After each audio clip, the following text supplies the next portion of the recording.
और इस बीच राजनीतिक गलियारे से बड़ी खबर है। महाराष्ट्र के डिप्टी सीएम अजीत पवार ने बिहार में हुई जातीय गणना की तर्ज पर महाराष्ट्र में भी जातीय गणना कराने का प्रस्ताव रखा है। अजीत पवार ने कहा है कि इस तरह के कदम से सभी समुदायों की सटीक आबादी का पता लगाने में मदद मिलेगी और लोगों को योजनाओं का सही लाभ मिल पाएगा। उन्होंने बिहार में हुए जाति सर्वेक्षण का ब्यौरा मांगा है। जसं बिहारमध्ये नितीश कुमारांनी जात वाईज जनगणना केली, माझंही म्हणणं एकदा जात वाईज जनगणना होऊच द्या। नक्की महाराष्ट्रात किती मागासवर्गीय आहेत, किती आदिवासी आहेत, किती ओबीसी मध्ये आहेत, किती भटक्यांच्या मध्ये आहेत, किती अल्पसंख्याकांमध्ये आहेत, किती ओपन मध्ये आहेत, हे आपल्याला कळलं पाहिजे। कारण साधारण त्या वर्गाच्या संख्येच्या प्रमाणामध्ये आपण निधी देण्याचा प्रयत्न करत असतो। अर्थमंत्री म्हणून मीच कितीतरी अर्थसंकल्प सादर केलेले आहेत आणि त्यामुळे जात न्याय खरं 2011च्या नंतर 2021ला जनगणना व्हायला पाहिजे होती, परंतु दुर्दैवाने ती त्या ठिकाणी होऊ शकली नाही। आणि जसं मी बिहारची माहिती मागवली, एकनाथराव शिंदेंनी मागवली, देवेंद्रजींनी मागवली की त्यांनी कशी। अजीत पवार के जातीय गणना की मांग पर बिहार में बयानबाजी का दौर शुरू हो गया। किसने क्या कुछ कहा है वो आपको सुनाते हैं।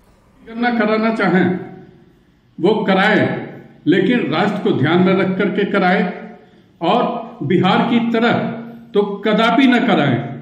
क्योंकि बिहार में जो सरकार जातीय गणना करवाई है उससे सिर्फ 2 ही लोग संतुष्ट हैं, वो लालू जी हैं और नीतीश कुमार हैं, और बाकी बिहार की सारी जातियां असंतुष्ट है और उसके विरोध में आज खड़ी हुई है। तो तुष्टीकरण न करें, संतुष्टीकरण के रास्ते पर चले। बिहार सरकार ने जब जातीय सर्वेक्षण की बात की तो भाजपा और संघ के लोग बाद में तर्क दे रहे हैं। खुद संघ प्रमुख ने भी ये बकवास की है कि इससे तो हिंदू समाज बटेगा। तो महाराष्ट्र में ईडी के डर से जो नया भाजपाई बने अजीत पवार जी, अब तो उन्होंने भी मांग कर दी कि वहां जातीय सर्वेक्षण हो, जातीय गिनती हो। वो वहां भाजपा की सरकार के उप मुख्यमंत्री भी हैं। तो महाराष्ट्र भाजपा वाले लोग बताएं, संघ के लोग बताएं कि महाराष्ट्र में जातीय गिनती से हिंदू समाज एकजुट होगा कि बटेगा। अरे कितना दोहरा चरित्र आप लोग रखते हैं भाई।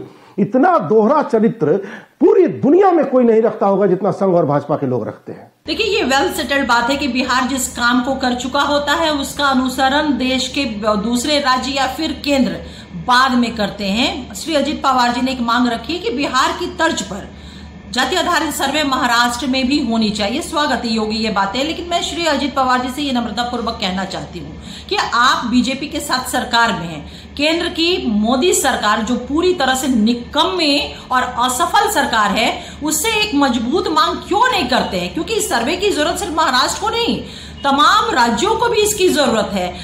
बिहार में नीतीश तेजस्वी की सरकार ने जिस तरह से जाति आधारित गणना का सर्वे कार्य कराया और इसका रिपोर्ट भी सार्वजनिक कर दिया, और विधानसभा और विधान परिषद में भी ये रिपोर्ट रखी जाएगी सामने।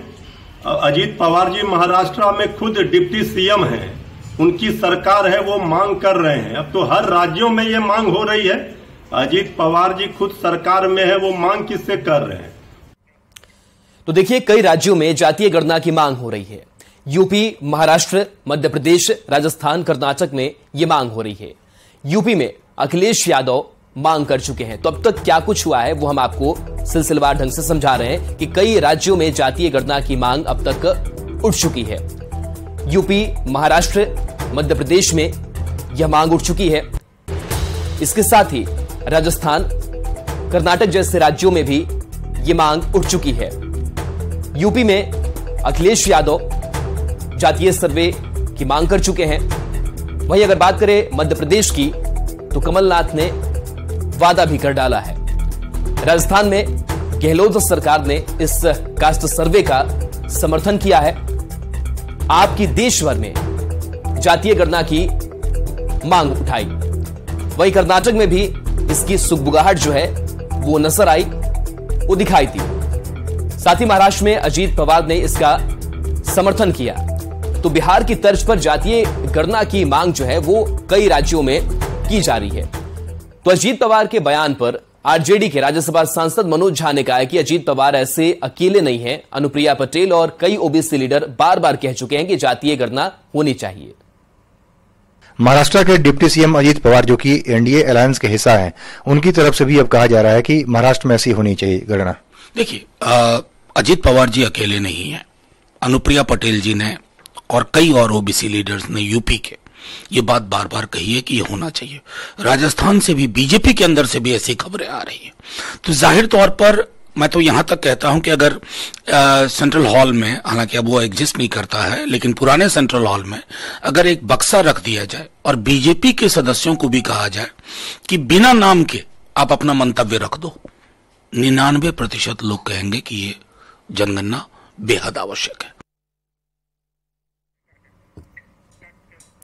वहीं मध्य प्रदेश में विधानसभा चुनाव लड़ने के सवाल पर जेडीयू के मुख्य प्रवक्ता केसी त्यागी ने कहा कि लोकसभा चुनाव में आईएनडीआईए अलायंस के ऊपर इसका कोई असर नहीं पड़ेगा। मध्य प्रदेश में जेडीयू की उपस्थिति पहले भी रही है। हमारी आधा दर्जन मंत्री रह चुके हैं। चुनाव आ जाने के बाद सभी दल अपनी अपनी उपस्थिति दर्ज कराना चाहते हैं। उसमें जनता दल यू भी शामिल है। इसका केंद्र सरकार में जो होने वाला चुनाव है उस पर कोई फर्क नहीं पड़ेगा। और यूं भी हम एनडीए में रहते हुए भी मध्य प्रदेश, राजस्थान, दिल्ली में बीजेपी के खिलाफ भी चुनाव लड़ते थे। इसलिए इसको एनडीए, इंडिया गठबंधन में आई हुई दरार के रूप में ना देख करके हम अपनी पार्टी की उपस्थिति वहां दर्ज कराना चाहते हैं। रावण दहन के बाद दशहरा का समापन हो गया, लेकिन बिहार की राजनीति में रावण पर युद्ध जारी है। सोशल साइट एक्स पर बीजेपी और जेडीयू में वार पलटवार का दौर चल रहा है। पहले बीजेपी अध्यक्ष सम्राट चौधरी ने पोस्ट किया, फिर उसके जवाब में जेडीयू एमएलसी का पोस्ट आया। सम्राट चौधरी ने रावण, मेघनाथ, कुंभकर्ण के पुतले की जगह इनके पुतले पर चारा चोर, पलटी मार और नवी फेल लिखकर तस्वीर शेयर की, जिसके जवाब में जेडीयू एमएलसी नीरज कुमार ने एक वीडियो जारी किया, जिसमें उन्होंने पीएम मोदी को रावण के रूप में दिखाया।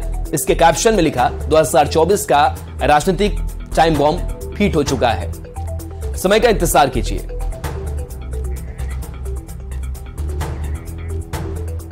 वही पोस्टर वार के बीच आरजेडी और कांग्रेस की प्रतिक्रिया सामने आई है। के प्रदेश अध्यक्ष जिस तरह का ट्वीट कर रहे हैं और जिस तरह का उन्होंने वातावरण का निर्माण किया है, ये कहीं से भी लोगों के बीच स्वीकार नहीं है। और इसी के कारण बेचैनी और बौखलाहट जो भाजपा खेमे में दिख रही है, और भाजपा बेचैनी और बौखलाहट में जिस तरह का कृत्य कर रही है, उससे स्पष्ट होता है कि आने वाले समय 2024 के चुनाव में भारतीय जनता पार्टी की जो नीतियां चल रही हैं, उसके खिलाफ जो आम आवाम में गुस्सा है, जो आम आवाम में माहौल दिख रहा है, वो कहीं ना कहीं परिवर्तन का माहौल है। इसी कारण से भाजपा के लोग बेचैनी में ऐसा कृत्य कर रहे हैं। ये तो बिल्कुल सिंपल सी बात है कि हर पार्टी के हर कार्यकर्ता ये चाहेंगे कि हमारे जो नेता होते हैं, उनके जो नेता होते हैं, वो अपने शीर्ष पद पर जाएं। तो नीरज कुमार जी अपनी भावना को व्यक्त कर रहे हैं। और दूसरी तरफ जो उन्होंने एटम बम पर रेफर किया, वो एटम बम इंडिया अलायंस के रूप में है। और कहीं ना कहीं ये बिल्कुल सच्चाई है कि 2024 में केंद्र सरकार में बैठी जो तानाशाही सरकार है, मोदी सरकार के, उसका जाना तय है और देश को बहुत जल्द बेरोजगारी और महंगाई से निजात मिलने वाली है। जेडीयू प्रवक्ता नीरज कुमार के वीडियो पर बीजेपी का हमला लगातार जारी है। बीजेपी के प्रवक्ताओं ने नीरज कुमार के पोस्ट पर जमकर निशाना साधा और नीतीश कुमार को आत्मघाती बम बताया है। इस देश के प्रधानमंत्री माननीय नरेंद्र मोदी जी का विरोध करते हुए जनता दल यूनाइटेड और जनता दल यूनाइटेड के नेता इस निम्न स्तर पे पहुंच गए हैं कि वो अब नीतीश कुमार को आत्मघाती बम बता रहे हैं। जदयू के मुख्य प्रवक्ता नीरज कुमार जी की ही बात मान लें तो अब जनता दल यूनाइटेड और नीतीश कुमार बिहार के लिए आत्मघाती बम हो गए हैं। ये वही बात है जिस तरीके से पूरे विश्व में आतंकी संगठन अल कायदा और बाकी के इस्लामिक आतंकी संगठन आत्मघाती बम की तरह पूरे विश्व का विनाश करने पर तुले हुए हैं। बिहार के लिए भी नीतीश कुमार उसी आत्मघाती बम की तरह हो गए हैं। जनता दल यूनाइटेड के प्रवक्ता श्री नीरज कुमार जी ने अब मान लिया है कि माननीय मुख्यमंत्री श्री नीतीश कुमार जी अब आत्मघाती बम हैं, और उन्होंने ये भी मान लिया है कि अब अल कायदा और लश्कर तोयबा के जैसा जदयू हो गया है और ओसामा बिन लादेन के राह पर माननीय मुख्यमंत्री नीतीश कुमार जी चल रहे हैं। चूंकि उनको पता है कि सच की विजयी होती है, जो सच है